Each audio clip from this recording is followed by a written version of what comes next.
আল্লাহ নবী বলেন, আমি কি তোমাদেরকে এমন তিনটা আমলের কথা বলবো না যে তিনটা আমল করলেই তোমাদের গুনাহ অটোমেটিক মাফ হইতে থাকে?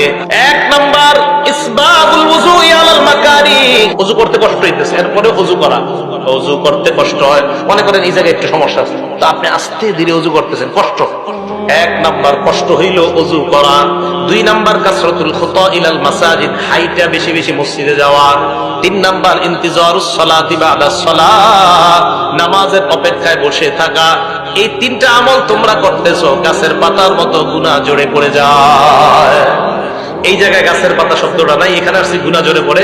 আরেক হাদিসে আসছে নবীজি সাল্লাল্লাহু আলাইহি ওয়াসাল্লাম বের হইতেছে, সাহাবা তাকায় রইছে, তো মাথায় লাইগা গাছের পাতা ঝরে পড়তেছে, তাকায় রইছে। নবীজি বলেন, কি ব্যাপার, আশ্চর্য হইতেছো, গাছের পাতা পড়তেছে?